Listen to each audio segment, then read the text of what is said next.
Il est 17h sur France Inter.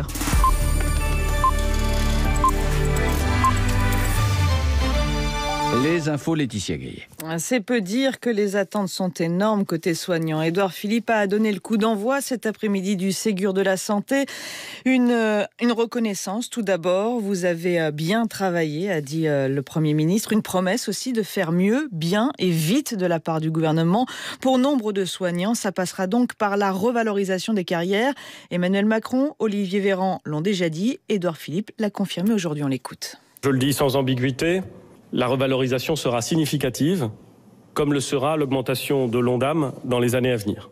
Mais le chantier de la reconnaissance des soignants concerne en réalité tous les enjeux de ressources humaines. Il faut également agir sur les déroulés de carrière, sur les métiers eux-mêmes. Je pense notamment aux formations, aux coopérations entre professionnels, aux pratiques avancées, aux compétences. Des avancées ont d'ores et déjà été enclenchées ces derniers mois. Il faut aller plus vite, il faut aller plus loin. Et l'Ondam dont parlait tout à l'heure Édouard Philippe, c'est l'objectif national de dépenses d'assurance maladie. Parmi les autres enjeux soulevés par le gouvernement, il y a la modernisation des outils, notamment avec le numérique et les investissements. La prime sera de 1 500 € net pour tous les salariés et elle sera versée la première semaine de juillet. La réponse du groupe Korian à ses salariés aujourd'hui. La CGT, FO et Sud avait appelé le personnel à faire grève dans les maisons de retraite du groupe. Le groupe Korian qui annonce par ailleurs le versement de 585 € à tous ses salariés au titre de la participation aux résultats de l'année 2019.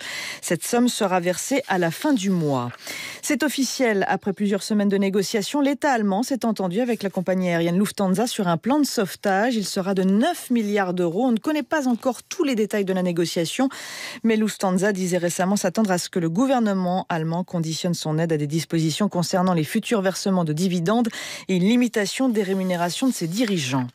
On connaîtra jeudi les détails de la deuxième étape du déconfinement, qui doit débuter en début de semaine prochaine, lundi.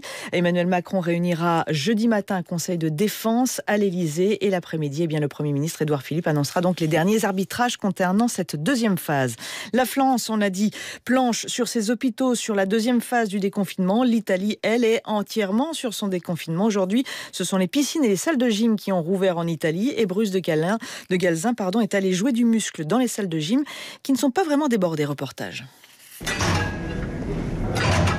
Il n'y a pas encore foule à la Palestra, la salle de sport de Luigi dans le centre de Rome. Il vient de rouvrir avec toutes les précautions possibles. Il faut au minimum 2 mètres entre les clients car ils ne sont pas obligés de porter le masque quand ils s'entraînent. Avec un masque, ils ne pourraient pas faire d'activité physique. Mais ils portent des gants, des surchaussures à enfiler sur des baskets. Roberto revient après 3 mois d'abstinence et il en a bien besoin. C'est bon pour le corps et pour l'esprit. Cela t'aide à couper ta journée. Cela te permet de relâcher les tensions, qu'elles soient physiques ou psychologiques. Et en ce moment, nous en avons accumulé beaucoup, je dirais. Roberto court sur les tapis, s'entraîne sur les machines. Ils ne sont que 2 et ne seront pas beaucoup plus nombreux. Catarina est à l'accueil, elle s'occupe désormais des réservations. Nous avons décidé de ne faire entrer les clients que sur rendez-vous. Ils seront au maximum 4 à 5 à s'entraîner dans la même salle. Nous avons développé également une application qui sera active dans 2-3 jours et qui permettra aux clients de réserver facilement de chez eux leur propre cours. Selon une étude, presque 30% des Italiens ont totalement arrêté le sport pendant le confinement. Ils ont pris en moyenne 2 kilos. Rome, Bruce de Galzin, France Inter. Il faut rouvrir les parcs et les jardins dans les départements en zone rouge. Leur fermeture est contre-productive. L'association Respire annonce aujourd'hui avoir déposé un référé liberté devant le Conseil d'État. Les fermetures entraînent, selon elle, des attroupements sur la voie publique et ils transforment ces attroupements, les trottoirs et les impasses en lieux de rassemblement. Il y a donc les parcs et les jardins. Il y a aussi les autres parcs, les payants. Lui, il est fermé depuis la mi-mars, mais ses salariés n'ont jamais cessé de travailler pour apporter des soins aux animaux. Le zoo de Beauval dans le Loir-et-Cher sortira mardi prochain de son confinement. Il rouvrira donc ses portes sur réservation. Il n'y aura sans doute pas 15 à 20 000 spectateurs comme d'habitude à cette période, d'où une reprise rapide. Patricia Pourret s'est rendue sur place. Reportage. Nous, on aime voir les allées plein de public. C'est pour ça qu'on est là, pour éduquer les gens, pour les motiver à la conservation et d'autres choses de ce genre. Éric a hâte de pouvoir de nouveau accueillir du public à Beauval. Ce responsable de la conservation des espèces sait qu'il en va aussi de tous les programmes de sauvegarde que finance Beauval à travers le monde. Beauval Nature a 50 programmes de conservation dans le milieu naturel. Et évidemment, tous les investissements à ce niveau-là, pour l'instant, sont à l'arrêt. Alors il faut que ça reparte et vite. Depuis la mi-mars, Beauval a déjà perdu beaucoup d'argent. Son directeur, Rodolphe Delors. La perte est colossale, est de 40% du chiffre d'affaires annuel sur 2 mois et demi, c'est-à-dire plus de 30 millions d'euros de chiffre d'affaires perdu. Nous fêtions cette année nos 40 ans. C'était normalement l'année de tous les records. Ce ne sera pas le record que j'espérais, bien évidemment. Mais bon, je me dis qu'à la mi-temps, le match n'est jamais perdu, que le tourisme, le loisir peut repartir très vite. Et selon cette reprise, Beauval recrutera plus ou moins de saisonniers. Habituellement, ils sont près de 300, dont beaucoup d'étudiants en job d'été. Patricia Pourrez. Les soldes qui devaient commencer le 24 juin prochain seront vraisemblablement décalés en juillet. Bercy devrait annoncer en milieu de semaine prochaine les nouvelles dates. Les soldes pourraient débuter mi-juillet. Et le sport dans tout cela, et surtout le foot. Jean-Michel Aulas a écrit aujourd'hui à Édouard Philippe et à la ministre des Sports, Roxana Maracineanu. Le président de l'Olympique lyonnais leur demande de revenir sur leur décision d'arrêter le championnat de France de Ligue 1. Il faut rectifier l'erreur et permettre, dit-il, la reprise du championnat en juillet ou en août. Il est 17h06 sur Inter. Ce soir sur France Inter, David Le Breton est dans l'heure bleue. 20h, Laura Adler. David Le Breton est à la fois sociologue, anthropologue et spécialiste du corps. Il est notre invité pour son nouveau livre intitulé « Marcher la vie, un art tranquille du bonheur ». L'heure bleue, l'espace des possibles. Du lundi au vendredi sur France Inter à partir de 20h.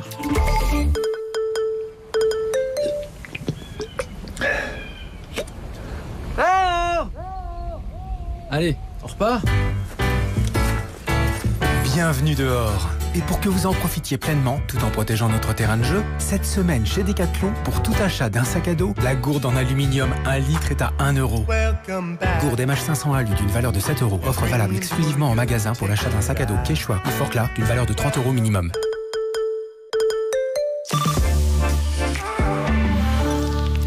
Charline Vanhoenacker, j'ai compris qu'il ne fallait qu'on ne se marche pas sur les pieds parce qu'il y a un gros décalage. Donc, je vous cède la place, Charline, c'est à vous par Jupidémie. Ah oui, c'est long. Oh, dites donc, c'est le décalage social. C'est un nouveau concept, formidable. Alors écoutez, allons-y, c'est parti. C'est parti.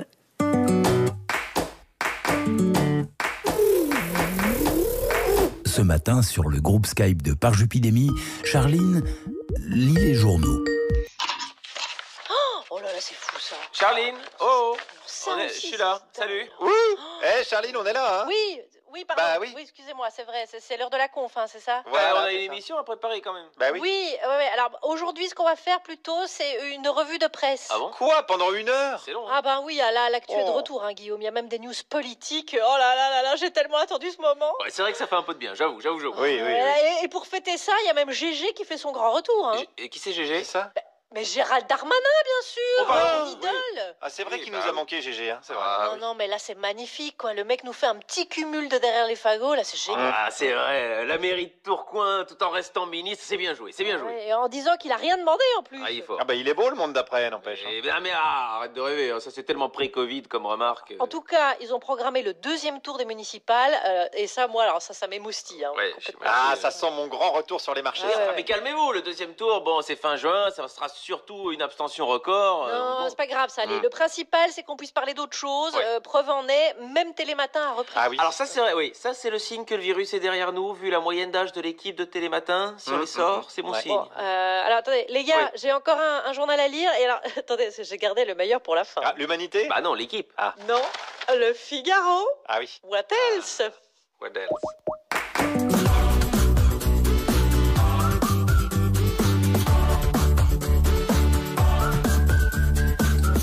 Bonjour la France Inter, vous écoutez l'émission qui revalorise l'actualité en organisant un Ségur de la rigolade. Et voici la devise du jour. Aimons-nous vivants, n'attendons pas que le Covid nous trouve du talent. Oh là là, François Valéry. Ça commence bien. Juliette Arnaud, bonjour. Bonjour Charline. Chaque lundi, on se demande mais quel classique de la littérature va-t-on relire cette semaine? Mais moi aussi. C'est vous qui nous l'indiquez, c'est Le Grand Maulne, le roman d'Alain Fournier, paru en 1913. Le narrateur, François Sorel, raconte l'histoire d'Augustin Maulne. Et que raconte-t-il? Les amis d'enfance. Si vous vous en débarrassez pas à l'adolescence, c'est un truc que vous traînez toute votre vie. Bonjour Guillaume Meurice. Bonjour les amis. Vous restez connecté à la réalité du terrain, vous allez au contact des Français avec des questions clivantes. Et aujourd'hui, vous avez abordé la question d'un potentiel vaccin contre le Covid. Sommes-nous impatients en France de pouvoir en disposer? Non, pas de piqûre, hein. Le médecin me l'avait promis. C'est lui qui les a ordonnés. Menteuse. Pas de piqûre, je ne supporte pas les piqûres. Docteur, piqueuse. Docteur. Bonjour Thomas Croisière. Depuis que je suis loin de toi, je suis comme loin de moi, et je pense à toi tout bas. C'est votre pensée pour Jean-Loup Dabadi, qui se réitérera sans doute au moment de votre chronique avec vos enfants Alfred et Gaston. Vous avez revu pour votre part à vous Les Maîtres du Temps, un film d'animation de René Laloux sorti en 81. Juliette fait chic avec les mains en tapant des mains Mais comme je ça. l'ai vu au cinéma, j'avais l'âge d'Alfred et Gaston. Ah, génial. Ah, ben voilà. Et le réalisateur a collaboré avec l'auteur de BD Moebius pour un esprit métal hurlant, dites-vous, le tout inspiré par un roman de science-fiction. La science-fiction, je déteste. Mais alors tu penses, je l'ai pas dit. Chut, non, lui dites rien. Bonjour Alex Vizorek. Bonjour Charline, et je vais commencer par vous donner une excellente nouvelle. Dans seulement 5 semaines, c'est les vacances. On y est presque. Mais avant d'aller exposer son summer body de confinement sur les plages dynamiques, voici les Beach Boys de la radio. Thomas VDB, bonjour. Bonjour les amis, comment ça va? Belle énergie, il est allé chez le coiffeur en plus, il est au taquet. En pleine forme, je suis plus léger. Et voilà. Hippolyte Girardot, bonjour, comment allez-vous? Très bien, très bien. Ouais. Quand on le dit 3 fois, c'est que c'est sûr. Sans oublier le choix musical non éclectique et impopulaire de Chewbacca. Ajoutez à cela un dessin qui s'affine, des exercices qui turbinent et un journal qui badine. Vous obtenez un programme qui vous soigne sans chloroquine. Ouh là là, c'est déjà clivant ça, sans chloroquine. On va avoir des mails. Vous attaquez d'emblée le professeur Raoult comme ça, lundi. Comme ça. On a déjà perdu la moitié des auditeurs rien que sur votre première intervention, Alex, là. Octogone. Oh là là, ne perdons plus de temps, allons-y. France Inter, Charline Vanhoenacker, Alex Vizorek, Parjupidémie. Je suis donc tout émoustillée, comme vous avez pu l'entendre dans la courbe de réaction. C'est le retour du politique. Hein. Je suis fou. Guillaume aussi, n'est-ce pas? Ah bah à base d'émoustillage. Ah ça y est, on est tout joie, ça revient. Vous avez vu donc cette une du JDD hier, Gérald Darmanin qui dit « Je veux peser ». C'est formidable. On s'apprête à affronter une récession. Lui, il est ministre du budget, donc il va devoir présenter son projet de budget 2021, le pire de toute l'histoire depuis la Seconde Guerre. Et en même temps, il est maire à Tourcoing. C'est beau, toute cette fougue, cette ambition. C'est tellement un profil à la Thomas VDB, j'ai envie de dire. Absolument. Oh là là, c'est un peu votre alter ego, non? Exactement. Est-ce que c'était une façon de lancer ma chronique? Oui, j'avais envie de dire, je vous vois bien dire je veux peser aussi. Peut-être en jingle, mais je suis sûre que vous en avez prévu un autre. C'est à vous. On est parti tout de suite, les amis. Rêver d'un autre nouveau monde qui serait pas comme l'ancien monde, dans lequel il y aurait du monde. Ah ça y est, je viens de l'avoir là, c'est bon. Ouais. Mais pas nous, plus trop de monde. Voilà, alors ça, c'est un petit générique que je voulais faire, c'est un cadeau que je voulais faire à tous les amateurs de rimes riches. Ça y est, on est entré dans le nouveau monde dont parlait Emmanuel Macron. Alors je précise que c'est un nouveau monde. C'est pas les vieux nouveaux mondes. Parce que j'ai remarqué qu'on nous fait très souvent le coup du nouveau monde. Le 12 septembre 2001, on est entré dans un nouveau monde. Moi, le monde, pour mes parents, il avait déjà changé en mai 68. Ma grand-mère, c'était après la guerre, le nouveau monde. Il y a encore 3 mois, si on répondait à quelqu'un qui avait un comportement sexiste ou paternaliste, on disait ok boomer, c'est fini l'ancien monde. Mais c'était encore un monde qui venait de se terminer. Voilà. Alors je me dis, est-ce qu'on pourrait pas accepter que les choses changent tout le temps sans dire à chaque fois que c'est un nouveau monde qui commence? Parce que je me demande s'il n'y a pas plus de mondes nouveaux qui sortent tous les ans que de Beaujolais nouveaux. Alors, je me dis. Alors c'est vrai que ok, l'avantage des mondes nouveaux, c'est qu'il n'y a jamais un arrière-goût de banane. Mais bon.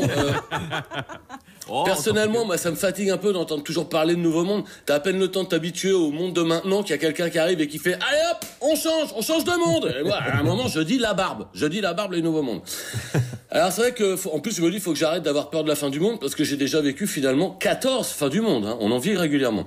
Alors dans ce nouveau monde, donc le président, il se fait conseiller par Jean-Marie Bigard, alors que dans l'ancien monde, il appelait Cyril Hanouna. Ça n'a plus rien à voir. C'est un changement des mentalités qui est vraiment colossal. Moi, je me dis, j'aimerais bien que notre ministre de la Santé, il recueille l'opinion d'une personne qui a sûrement beaucoup de conseils à lui donner. C'est Smaïn. Hein, je suis sûr que Smaïn, il a sûrement plein d'idées de consignes intéressantes à donner. Alors Jean-Marie Bigard, moi quand j'ai su qu'il a interpellé le président, j'ai cru que c'était pour demander la réouverture des salles de spectacle et des théâtres. C'est pour demander la réouverture des bars. Voilà. Alors parce que il y a des rumeurs qui disent que dans le Nouveau Monde, c'est vrai que si les cinémas et les théâtres rouvrent, il faudra un espace de 2 fauteuils libres entre chaque spectateur. Alors rassurez-vous, pour ça, moi j'ai une solution. Ne faire que des films vraiment qui cassent pas des briques, des spectacles inachevés et des one-man shows finalement assez moyens. Alors je peux vous dire, moi, que quand j'ai débuté sur scène, ok, j'avais le trac du débutant, mais au moins, niveau distanciation sociale, mon public, il était là. Ah il repartait du théâtre en bonne santé, mon public, ça, y a pas de problème. Donc j'ai entendu que vous êtes tous au courant pour la plage dynamique. Ça va être la nouvelle façon d'aller à la plage. Comme c'est un jeune cadre dynamique qui doit avoir eu l'idée, moi au début je croyais qu'on allait devoir aller à la plage avec un costume, un attaché-caisse et des palmes.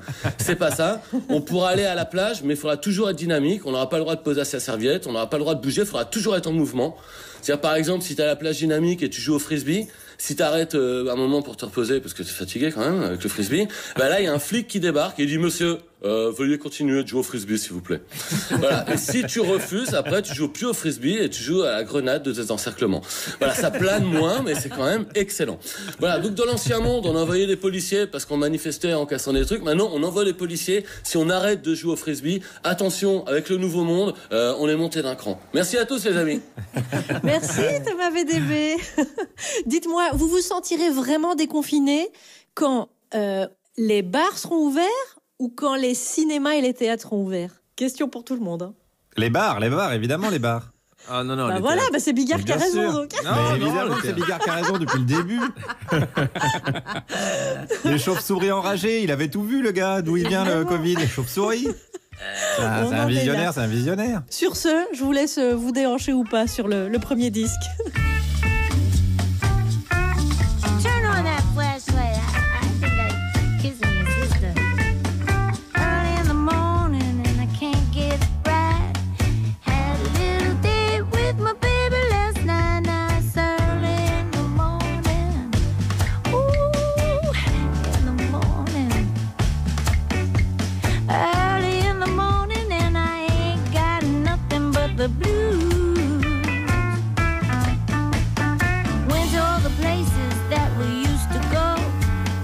Went to his house, but he don't live there no more. Now it's early in the morning. Early in the morning. Ooh, in the morning. Early in the morning. Early in the morning and I ain't got nothing but the blues. I went to his best friend's house, but he was out. I knocked on his mother's door. She began to shout, "Scat alley cat in the morning." Ooh, in the morning. Yeah, early in the morning and I ain't got nothing but the blues.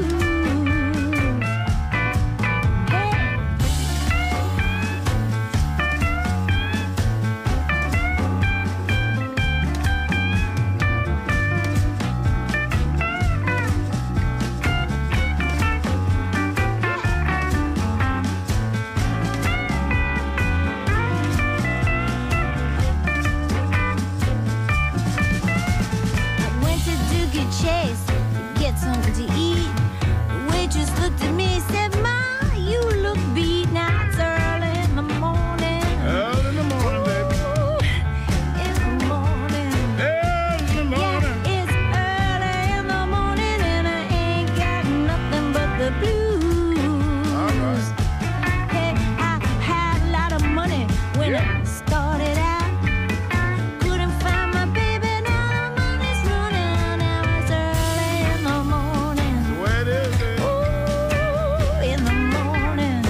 C'est Cyndi Lauper, Allen Toussaint et B.B. King, Early in the Morning. Et ça tombe vraiment bien à l'heure qu'il est de diffuser cette chanson.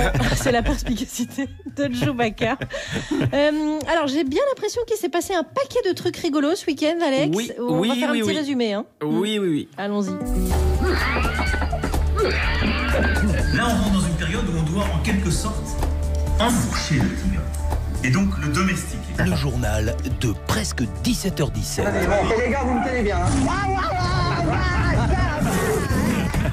Et on commence par les titres. Emmanuel Macron a appelé Jean-Marie Bigard par l'intermédiaire de Patrick Sébastien pour évoquer la réouverture des bars. Et oui, les Français pensaient avoir élu un ex-banquier de chez Rothschild et ils se retrouvent avec Jeff Tuch à la tête de l'État. Je crois que je vais pas m'en remettre de cette info-là. Ben non, mais attendez, heureusement qu'il l'a consulté pour les bars, pas pour l'organisation de la fête nationale. On aurait été bien surpris de se retrouver avec un lâcher de salope sur les Champs-Élysées au 15 juillet. Non mais je sais pas, mais quand même, il pouvait pas appeler quelqu'un d'autre. Ah bah je sais pas, s'il avait appelé Dieudonné, les synagogues elles restaient fermées, donc Et alors ne me dites pas qu'en plus de tout ça, il va y avoir des brèves. Un lâcher de brève, j'organise à la fin du journal avec toute l'élégance qui me caractérise. Vraiment une sale période.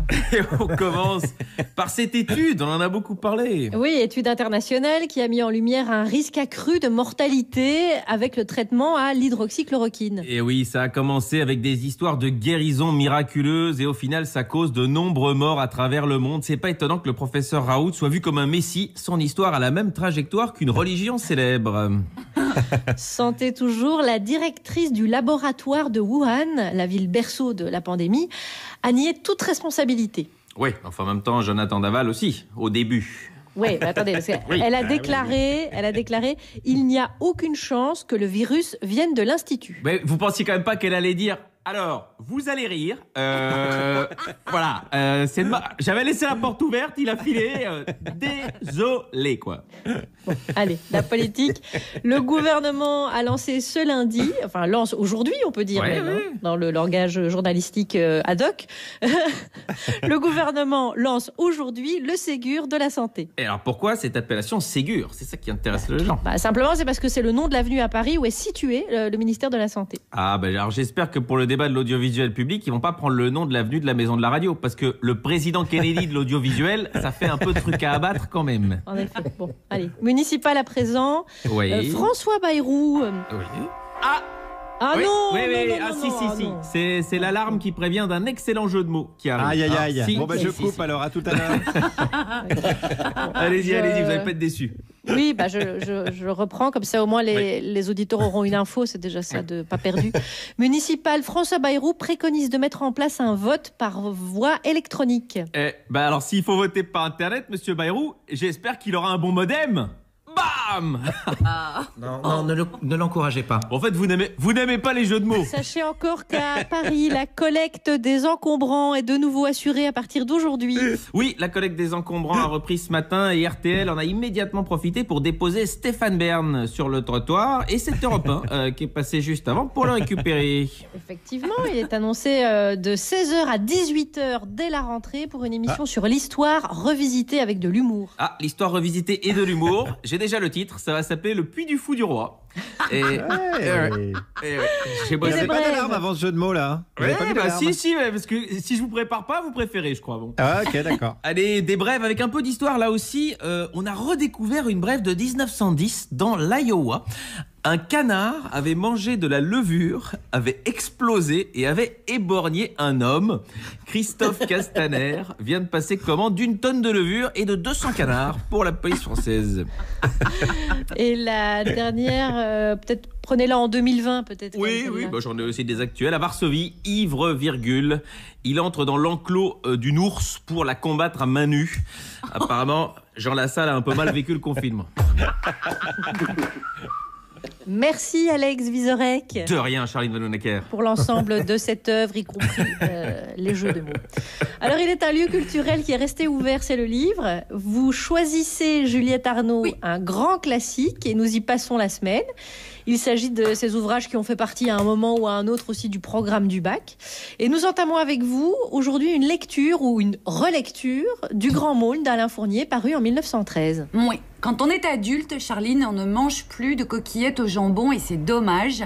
Et puis, on ne mange plus ses croûtes de genoux et ça, c'est nécessaire. Au moins en public, sinon on a des difficultés à se faire des potes. Et enfin, quand on est adulte, on ne relit pas le Grand Maulne. Alors, il y a deux options. Soit parce qu'on sait, comme Barbara, que parmi tous les souvenirs, ceux de l'enfance sont les pires, ceux de l'enfance nous déchirent. Soit parce qu'on garde du Grand Maulne un souvenir venant du collège et des lectures obligatoires, un souvenir somme toute rasoir. Quelques 30 ans plus tard, j'ai relu le Grand Maulne, Barbara avait raison, c'est déchirant. Et pour le reste, n'étant plus au collège, c'est tout sauf rasoir. Ce roman, même si ses personnages sont des jeunes gens, imaginés par un écrivain de 26 ans lui-même, pas bien vieux donc, n'est pas destiné aux mômes. Et le malentendu sur l'ennui vient sans doute de là. C'est l'histoire donc d'un jeune mec qui a pour nom de famille Maulne et qui est grand, de taille, et qui débarque dans la vie d'un autre môme de 15 ans, François Sorel. François est aussi maladif et craintif qu'Augustin est grand, fort et audacieux. Bref, rien pour être des BFF, sauf que les deux ont la tête farcie de romans d'aventure. Dès son arrivée, le Grand Maulne débusque dans le grenier de la maison où vit François et ses parents instituent un reste de feu d'artifice qu'il fait péter dans la cour à la nuit tombée. La mère de François voit alors son petit Piou, le fils unique, le fragile, l'inquiet, devenir adolescent par la grâce d'une amitié qui commence. Je cite Alain Fournier, « Ma mère put m'apercevoir l'espace d'une seconde, dressé dans la lueur magique, tenant par la main le grand gars nouveau venu et ne bronchant pas. » Boum! Ça, c'était le bruit de la mythologie qui débarque. La mythologie nécessaire à toute grande histoire d'amitié ou d'amour. En avant, les aventures. Et ça n'est pas un vain mot. Le Grand Maulne a la tête dure et le tempérament à l'avenant. Il emprunte une voiture à cheval, se paume et ne revient que 3 jours et 3 nuits plus tard. À son retour, il raconte à François ce qui lui est arrivé. Deuxième boum de la mythologie. Ce que le Grand Maulne a vu et vécu l'a ensorcelé et le récit qui va en le faire à François va enchanter François à son tour. Enchanté au sens forme, envoûté, comme les petits-enfants d'Amelin avec le joueur de flûte. Parce qu'Alain Fournier est un écrivain loyal. Il nous a prévenu dès les premières pages qu'on était dans le royaume de la tragédie. Mais le lecteur ne fait pas vraiment gaffe, il devrait. Alain Fournier écrit « La présence de celui qui transforma toute notre adolescence et dont la fuite même ne nous a pas laissé de repos. La présence, puis la fuite des enfants qui deviennent des adolescents sans savoir ou sans vouloir être des adultes, comme dans la chanson signée Jean-Loup Dabadi. Je rentre un peu tard, je sais, 18 ans de retard, c'est vrai, mais j'ai trouvé mes allumettes dans une rue du Massachusetts. Il est fatigant le voyage pour un enfant de mon âge. Mais revenons à ce qu'a vu le Grand Maulne pendant sa fugue de 3 jours et 3 nuits. Il y avait une fête dans un château délabré en pleine campagne. Il y avait de la musique et des déguisements. Il y avait une jeune fille blonde et c'était pas une rêve. Ah, flûte, j'ai plus le temps. Demain. Merci. Oh là là. Merci. Vous savez y faire, Juliette. Merci Juliette Arnaud. La suite du Grand Maulne demain, effectivement. Et restez avec nous, bien sûr. En plus, c'est pour votre pomme le making-of aujourd'hui à la fin de l'émission. Bien fait, tiens. Et des classiques, il en est question en musique aussi. D'ailleurs, notre programmateur musical propose toujours un standard au début de l'émission. Alors, dans sa chronique, il tient à sortir des sentiers battus, Alex. Et oui, Charline, et il n'y a pas que les sentiers qui sont battus. Charline, il y a moi-même qui suis battu au fameux jeu du « Mais dites donc, est-ce que tu connais le musicien dont parle Chewbacca ?» Eh ben, non, comme d'habitude. Hey, hey, Joub. Hey, hey, tout le monde, parlons peu mais parlons musique. Il y a quelques semaines, j'entends une drôle de chanson. L'artiste s'appelle Dera Dorian, et je dois avouer à ma grande honte que je la connaissais pas. Mais plutôt que de m'infliger un auto-tapage sur les doigts qui fait très mal, je profite de ce moment pour remonter de fil.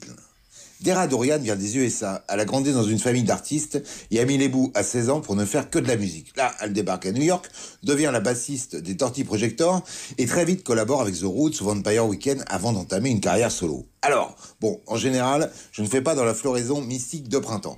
Mais le dernier disque de la dame cause de cela.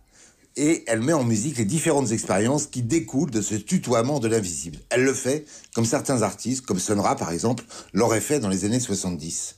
La façon dont elle a construit son dernier album, Find the Sun, Trouver le soleil, est déjà une expérience en soi. D'abord, elle a invité son groupe à jouer ensemble, sans se fixer de but précis, à jammer comme Jasmine l'aurait fait, et faire de la musique au long cours. Ensuite, elle a récupéré des petits bouts de chansons comme ça, et puis elle est partie poser ses fesses sur une des plages qui bordent New York, la Rockaways, et qui est en ce moment un repère pour artistes un peu branchouilles. Alors autour d'elle sur le sable, elle avait posé des bols tibétains, des petites percussions, et la rythmique qui va naître de ces moments balnéaires va devenir la base de ses chansons. Et comme notre nouvelle amie a l'air d'être un peu jusqu'au boutiste, elle se casse faire une retraite coupée du monde, comme ça, de plusieurs jours. Et les textes qui vont organiser ce disque ne sont pas ceux que l'on entend habituellement. En fait, elle raconte des histoires un peu étranges, celle d'une personne qui a conscience de ses vies antérieures et qui essaye de les collecter les unes aux autres pour leur donner un sens, ou de ce moine qui monte en haut d'une montagne pour causer à Dieu et qui finit par se faire engueuler par ce dernier.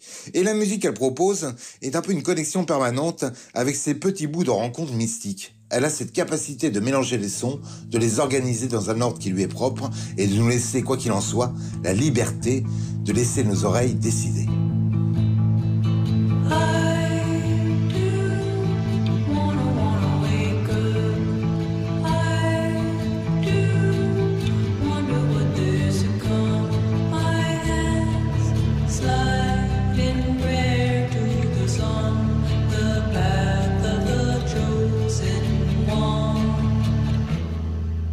Can you help me to help wake up? Can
Chewbacca pour votre choix musical qu'on va ajouter à notre propre playlist. Alex, outre Chewbacca, qui est avec nous aujourd'hui? Eh bien, nous avons déjà entendu Juliette et son Thomas, VDB. Nous entendrons encore Hippolyte et son Thomas, Croisière. Mais avant cela, c'est au tour de Guillaume et Saint-Thomas, qui sont complètement à se soutenir, puisque l'un ne croit que ce qu'il voit et l'autre que ce qu'il entend dans la rue, n'est-ce pas, monsieur Meurice? Tout à fait, tout à fait. J'ai entendu des choses très intéressantes aujourd'hui. Je vais vous parler de vaccin, parce qu'on n'a toujours pas celui contre le coronavirus. Alors, j'ai essayé de contacter Juliette Binoche, puisque c'est quand même la spéciale française, mais elle était en train de se faire enlever une puce électronique que lui avait implantée Bill Gates lorsqu'elle a commandé une pizza sur Deliveroo. Donc là, elle n'avait pas vraiment le temps. J'ai essayé d'appeler Jean-Marie Bigard, bien sûr. Le spécialiste aussi en ce moment, il était occupé, il était avec Macron au téléphone, il était en train de régler le conflit israélo-palestinien et fixer le prix de le cours de la betterave, je crois. Enfin, ça bosse, heureusement qu'il est là, Jean-Marie. J'ai essayé d'appeler Darmanin. Darmanin, il était en train de tester le vaccin contre la honte. Bon, j'ai lu le JDD, a priori, ça marche pas, c'est pas au point. Il y a même des effets secondaires, faut se méfier. Et il dit qu'il veut peser, Darmanin. Vu ce qu'on sait de son comportement avec les femmes journalistes, il n'a pas attendu pour être bien lourd, a priori, le gars. Mais vous allez me dire, pourquoi t'as pas appelé Didier Raoult? C'est ça, voilà. Ben oui, mais Didier, en ce moment, je le sens pas. Quand t'es plus défendu que par Douste Blazy, ça pue du cul. Dans la vie, vraiment, on dirait Jean-Claude Van Damme qui dit que les chroniques d'Hippolyte sont compréhensibles. Non, vraiment, c'est chaud. Alors, quand il n'y a plus d'espoir, il reste une seule solution, s'en remettre aux gens, au peuple de France. Alors, je suis allé dans la rue. Par exemple, ce monsieur, si on trouve le vaccin, est-ce qu'il ira se faire vacciner? Ah bah bien sûr, mais passer un laps de temps de confirmation que c'est bien efficace d'une part et que c'est pas dangereux d'autre part, quoi. Donc les premiers qui passeront, ce sera pas moi. Vous attendez que les gens testent à votre place? Bah voilà, au moins quelques semaines. Et si ça se passe bien, hop, après vous y allez? Ah ouais, j'y vais. C'est courageux, ça, comme attitude? Je vous emmerde. Ah là, je vous emmerde, voilà, pour conclure. Le courage et l'amabilité. Voilà, c'est la France. Et envoyer les autres se faire vacciner pour voir si ça marche, c'est aussi la France. Hein. Nous, c'est pareil. Quand on mange à la cantine de Radio France, on attend que les techniciens y goûtent, voilà, pour voir s'ils survivent. C'est juste de la prudence, c'est tout. Puis ça aide pour le plan social. Cœur avec Sybille, en passant, elle nous manque, Sybille. Allez, on enchaîne avec une dame. Vous savez, moi je suis vieille, alors j'ai pas eu tous ces vaccins obligatoires. La rougeole, la varicelle, même les oreillons, ça fait souffrir, mais enfin c'est pas dramatique tout ça. Voilà, c'est pas parce que ça fait encore des dizaines de milliers de morts à travers le monde qu'on va commencer à paniquer. Même en France, il y a encore eu des morts de la rougeole, il y en a tous les ans, dans le pays de Pasteur quand même. Alors vous allez me dire, on est le pays de Molière, ça n'empêche pas Francis Huster. Bon, c'est vrai. Non, mais c'est vrai. Hein, on est le pays de Zidane, ça n'empêche pas Olivier Giroud. D'accord. On est le pays de Desproges, ça n'enlève pas Guillaume Meurice. Voilà, j'anticipe les mails, parce que bien comme ça, j'ai moins de tri à faire après. Allez, passons à une autre dame. Est-ce qu'elle avait prévu d'aller se faire vacciner? Absolument pas. Pas du tout? Non, c'est du pipeau. Qu'est-ce qu'est du pipeau? On incite les gens à se faire vacciner. Beaucoup de gens sont tombés malades à cause de la vaccination. Mais est-ce que ça évite pas des... Moi, je suis contre les vaccinations. Vous êtes contre la vaccination? Ah oui, je suis tout à fait contre. Toutes les vaccinations? Ah ben moi je me fie toujours à mon instinct. Ah voilà, ça c'est important. Ouais, l'instinct c'est très important. Et franchement, on remplacerait pas le CNRS par l'Institut de l'instinct? On ferait quand même pas mal d'économies. Il y aurait des chercheurs dans tous les domaines qui bosseraient, mais uniquement à l'instinct. Le réchauffement climatique, qu'est-ce que t'en penses, Michel? Oh, je sens pas. Non, à mon avis, c'est une connerie. Et les violences policières? Non, ça, je crois pas non plus. Ça, non. Et l'islam? Oh, l'islam, ça va foutre la merde. Ah, mais en fait, c'est CNews, en fait, ça existe déjà. Bon, bah merde, allez, un problème de régler. Allez, on continue avec l'instinct de cette dame. Ah, moi, je mène ma vie à l'instinct, dans tous les domaines. Mais est-ce que votre instinct, il a fait des études de médecine? Ah, ben quand mon instinct me dit abstiens-toi, je m'abstiens. Et je vais vous dire une chose, je me suis jamais fait vacciner de ma vie. Et vous pensez pas que vous prenez un risque? Non. Ah, pas du tout. Il n'y a qu'un remède pour vivre en bonne santé, tranquille et tout, c'est d'être en haut d'une montagne, personne aux alentours, et vivre avec la nature. Est-ce qu'il n'y a pas un risque de te faire manger par un ours, là? Ah, ça peut arriver. Ah ouais, alors bon, là, c'est encore autre chose. Et le vaccin contre l'ours s'appelle Jean Lassalle, je le rappelle quand même. Mais on peut pas tous vivre avec Jean Lassalle. Et c'est vrai que pas mal de gens disent ça, qu'un vaccin, c'est contre nature. Et quelque part, c'est un peu vrai. Donc, je leur conseille fortement d'éliminer de leur vie tout ce qui est contre nature et d'aller vivre de manière totalement naturelle, à poil, en forêt de Fontainebleau. On pourrait même mettre des caméras et... Ah mais merde, ça s'appelle Koh-Lanta, en fait. Je suis en train de me rendre compte que tout existe. Bon, est-ce que cette dame, elle est prête pour ça? Ah, hélas, non. Mais alors, j'ai beaucoup étudié, par contre. Donc ça, les Moi, vaccins... j'étudie les médecines alternatives. Un corps humain, c'est variable. Est-ce qu'on peut pas se baser sur la science un petit peu? Si, on peut, mais il faut bien réfléchir à la question. Il faut bien... C'est comme tout, c'est le pour et le contre, il y a le bon et le mauvais. Bon, célibataire, c'est bien, mais c'est un peu embêtant. Marié, c'est autre chose, c'est des coups de bec. Alors, c'est toujours pareil. Le coronavirus, c'est comme le mariage, quoi. Oh, on dirait, oui, peut-être. Ouais, ça doit être ça. Mais on aimerait quand même ne pas être obligé de coucher avec les labos pharmaceutiques pour simplement survivre. Alors, en attendant de les nationaliser, on vit toujours avec des vieilles croyances, pour le meilleur, mais surtout pour le pire. Merci Guillaume. C'est génial, à chaque fin de chronique, vous chantez un petit peu, en fait. Oui, c'est un petit... C'est un petit gimmick, on aime beaucoup. J'essaye d'imposer un style, mais ça prend pas. Il y a Thomas VDB qui fait ses jingles au début et vous, c'est à la fin. Ouais, voilà, c'est ça. Vraiment, la cohérence dans cette émission, c'est fou. Alors maintenant, sortez vos cahiers d'exercice, parce que voici la séance de pédagogie différenciée, je dirais, avec notre méthode non homologuée, mais qu'on pense efficace. C'est donc un petit peu la chloroquine de la pédagogie. Exactement. Et c'est Alex qui commence avec un exercice de mathématiques. Ouais, vous, chez vous, faites comme Hippolyte Girardot, prenez des notes pendant que je parle parce qu'il y a des infos à retenir. Attention. Alors, Emmanuel Macron a passé un coup de fil à Jean-Marie Bigard, sachant que les politesses ont duré 2 minutes. Macron a parlé de lui pendant 15 minutes, en terminant par cette phrase « Jean-Marie, va falloir enfourcher le tigre ». La minute d'après, Bigard lui a dit « À ce moment-là, je préfère enfourcher la tigresse ». Ils ont ri très fort à deux. Ils ont ensuite échangé sur la réouverture des bars pendant 18 minutes. Bigard a ensuite insulté Anne Hidalgo pendant 11 minutes. Et pour terminer, comme ça s'était bien passé, il lui a fait le sketch de la chauve-souris qui dure 5 minutes. Combien de temps a duré cet appel? Il nous manque juste le temps pour la réplique de Bigard et le rire à deux. Vous avez oublié de donner le temps. J'ai dit pendant la prochaine minute. Vous n'avez pas bien noté. Hop, 0. La minute d'après. Oh là là, 0. Elle retourne à l'école. Qu'est-ce qu'elle est dissipée, celle-là? La minute d'après. Bon, très bien, oui. Oui, c'était un petit piège, oui. Bien sûr. N'oubliez pas qu'il n'y a pas de problème insoluble, c'est juste qu'ils sont mal posés. Alors, je continue. Géographie, de nombreuses frontières rouvrent et d'autres restent fermées. Attention, si les frontières de l'Italie, de l'Autriche et de la Slovaquie sont fermées, comment rejoindre Paris-Budapest en voiture? Petit A, en changeant son projet de voyage pour partir en France. Petit B, en passant par l'Italie, l'Autriche et la Slovaquie, car après tout, vous êtes un citoyen du monde. Petit C, en passant par l'Allemagne, la Pologne, puis l'Ukraine. Quel beau voyage. Petit D, en prenant un vol Paris-Los Angeles, Los Angeles-Garmisch-Partenkirchen, Garmisch-Partenkirchen, Vous ne le dites Budapest. pas bien. Recommencez, vous l'avez pas bien dit. Non, faut le refaire, on n'a pas compris. Non, j'ai pas compris. Non, j'ai pas compris. C'est quoi ça, Partenkirchen, c'est en Allemagne. Oui. Voilà. Il y a un très beau tremplin de saut à ski là-bas. Guillaume.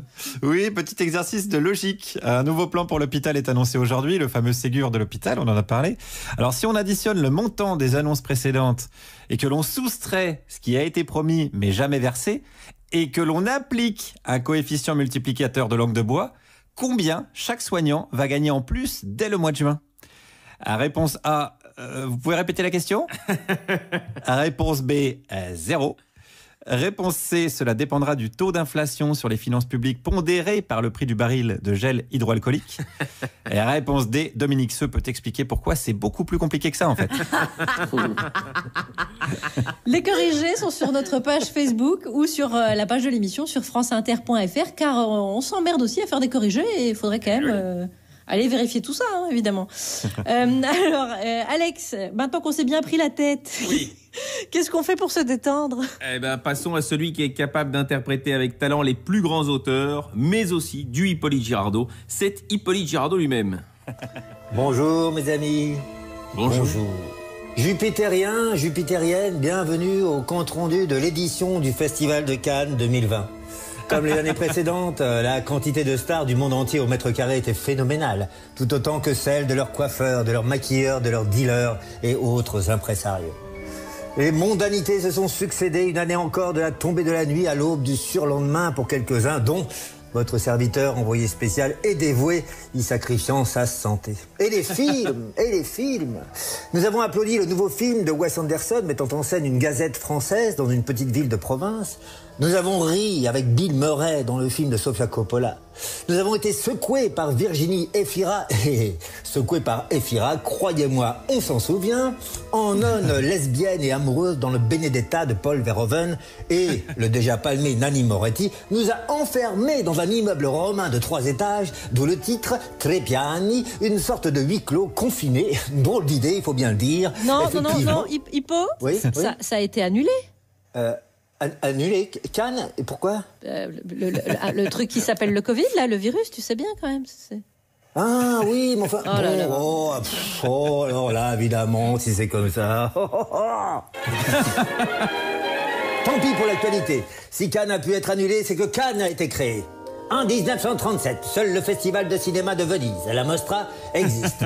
Les régimes nazis, allemands et fascistes italiens ne supportent pas que la manifestation acclame cette année-là La Grande Illusion de Jean Renoir, un film ouvertement pacifiste. En 1938, le sémillant ministre de la propagande nazie, Goebbels, oblige le jury à couronner les dieux du stade de Leni Riefenstahl. C'en est trop. Les Français décident de créer le premier festival des mondes libres dès la nuit suivante. La propagande ennemie. Jean Zay, l'ancien ministre de l'Éducation et des Beaux-Arts de Léon Blum, obtient le feu vert de Daladier pour lancer ce festival. D'extrême justesse, oui, en mai 39. Cannes est choisi contre Biarritz grâce à l'engagement financier et technique du syndicat des hôteliers. Déjà, une délégation française va convaincre les Américains de participer massivement à la programmation, ce qu'ils acceptent, oui, en échange d'un libre accès au marché français. On transforme en un mois un casino en salle de 1000 places. On nomme Louis Lumière président du festival. Et nous voici, aujourd'hui, 3 jours avant l'ouverture. Hier soir, une soirée caricative était organisée au Palm Beach. Tout le gratin était là, splendide, en tenue estivale. Hollywood avait affrété un paquebot avec ses vedettes, Gary Cooper en tête. Il y avait 5 pistes de danse, des milliers de bouteilles de champagne, 600 couverts, presque autant de serveurs et maîtres d'hôtel, gants blancs pour menus gastronomiques.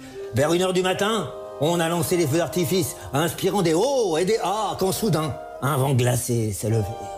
Faisant voler les tables et les étoiles, des éclairs se sont mêlés au jeu de la pyrotechnie et enfin, des torrents de pluie se sont abattus sur les invités, évacués en catastrophe. Mauvais présage, diront quelques oiseaux de mauvais augure. Que nenni! Dans 3 jours, le 1er septembre, ce sera l'ouverture de la première édition du Festival des cinémas des mondes libres. Hippo, et ce sera... Hippo. Quoi Qu'est-ce qu'il y a encore? Non mais ça n'a jamais eu lieu ce premier festival de Cannes. Ça n'a pas eu lieu. Pourquoi? Le virus encore là? Ah non, c'était pas le virus, non, c'était Hitler. Le 1er septembre, la Wehrmacht envahit la Pologne, Jean Zay s'enrôle, puis c'est la guerre, hein, mon Hippo. Ah oui, ok, d'accord, bah oui, effectivement. Dans ces cas-là... Le premier festival de Cannes a eu lieu en 1946, fut une grande réussite et n'avait depuis jamais été annulé avant même d'avoir commencé. Car en 68, certes, il fut interrompu en plein milieu avant d'être clos 5 jours avant la date. Hippolyte Girardot, merci Hippo. Il y a un truc qui n'est pas annulé, c'est la fête de la musique, il paraît. Ouais.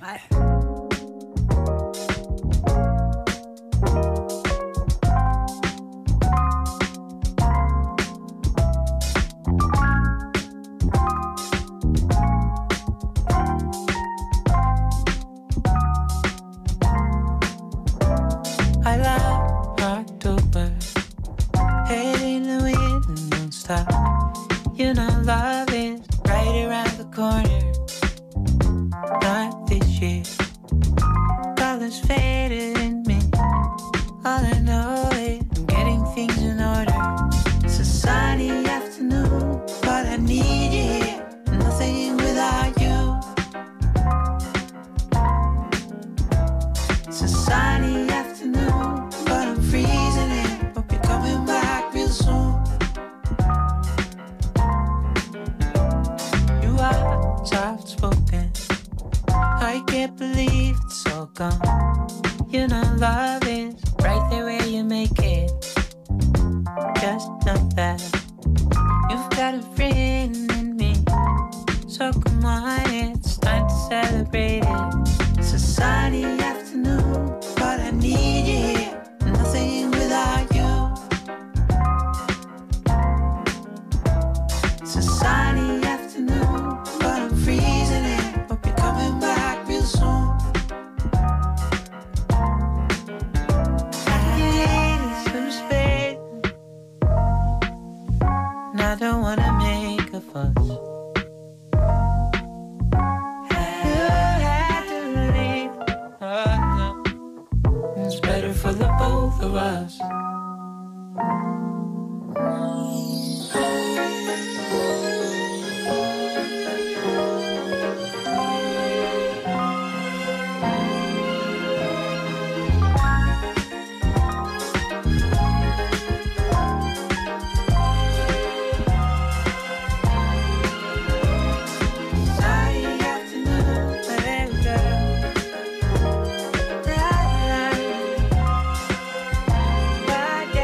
C'était le bon moment pour écouter Sunny Afternoon de Benny Sings sur la playlist France Inter. Il y a des jours comme ça où on vit un alignement des planètes. La planète Wi-Fi fonctionne, elle est pile dans l'axe du micro qui est correctement branché et de la planète logicielle d'enregistrement aussi qui est alignée. Bon, c'était pas le cas aujourd'hui, mais ça a dû arriver un jour. Voilà, quand tout fonctionne dans la cuisine de l'émission, on prend alors le temps de se parler, de se raconter les petites choses de la vie. On s'émerveille d'un rien en ce moment. C'est le making of. Faut que je vous raconte un truc. Vas-y. Vis ma vie, dans la série Vis ma vie de Juliette Arnaud, je ressemble à Alex Vizorek. Ok, donc je suis dans la rue, il y a genre 10 jours, et il y a un monsieur qui fait la manche. Alors je lui donne des sous. Et là, il me regarde comme ça, il fait ses petits yeux comme ça, il me fait « Ah, je vous reconnais !» Alors moi, « Ah bon ?» Lui, « Oui, vous êtes Cécile de France. » Alors attends, moi. Ça va, c'est pas dégueu comme comparaison. Non, mais j'adore. Non, mais j'adore. Donc je dis non. Il me fait ah non, vous êtes la chanteuse. J'ai pas le temps de dire non. Il me fait Vanessa. Je fais non, non plus. Et alors là, la partie 3 elle est magique. Je pars et il me rattrape, mais de loin. Il hurle dans la rue. Tu vois la teon maximale. Et il fait hé, vous connaissez Plastique Bertrand? Alors je me retourne, je fais non, il me fait eh ben vous lui ressemblez.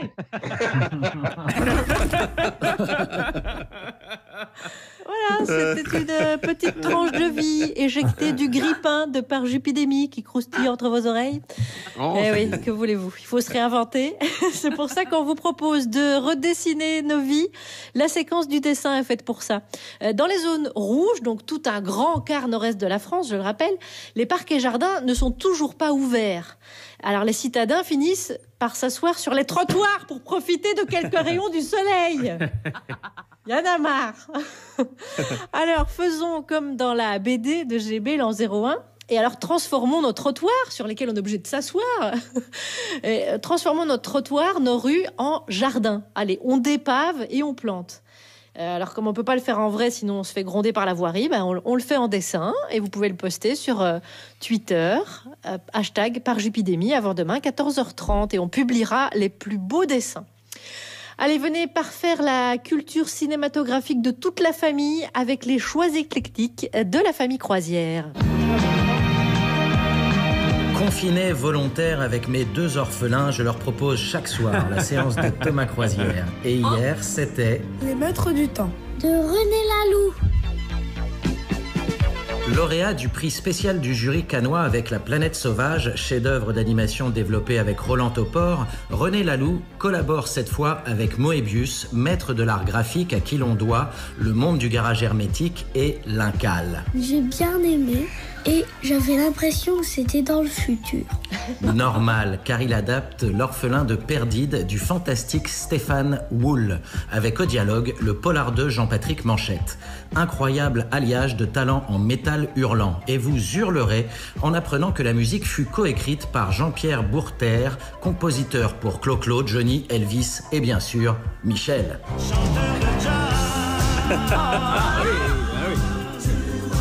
Si, c'est un hommage aujourd'hui. Des paroles co-signées Jean-Loup Dabadi qui a rejoint Sauté, Pinotto, Robert et les autres au paradis. Mais quittons mon maître chanteur pour nos maîtres du temps.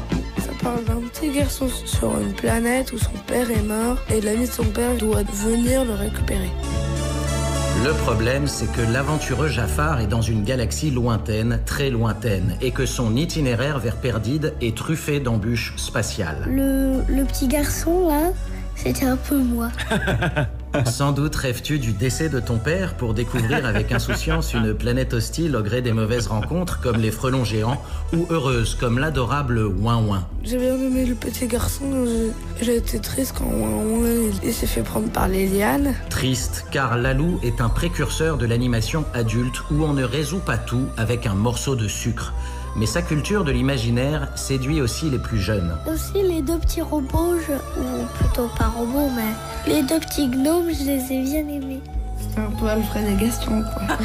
Toi, c'était le langage soutenu et moi, c'était l'autre. Idée brillante que la télépathie olfactive de Jade et Yula qui leur permet de sentir bonnes et mauvaises pensées. et penser, les maîtres du temps nous y invitent, comme avec le cauchemar totalitaire des créatures ailées de Gamadis dont le mantra est « Un individu nie la totalité, la différence tue l'unité ».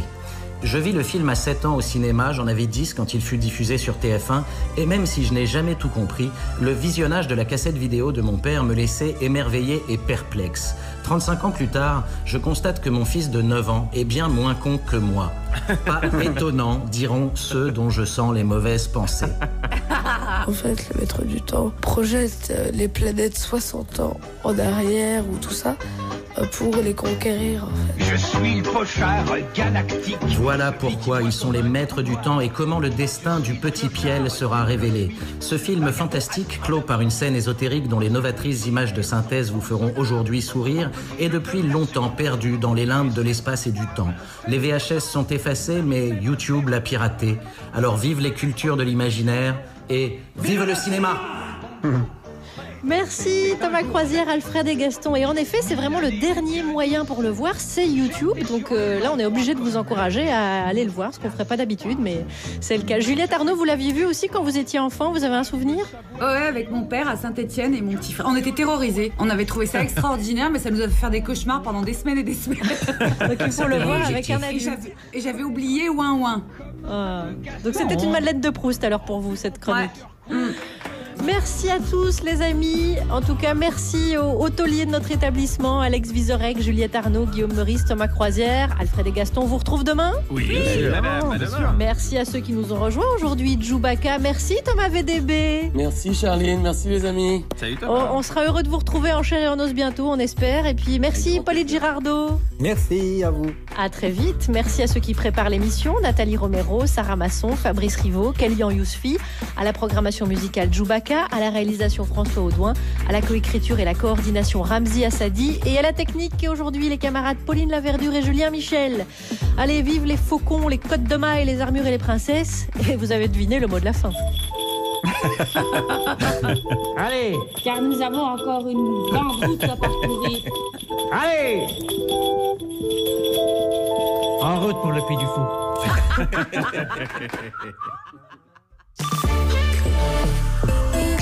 Bouygues Télécom.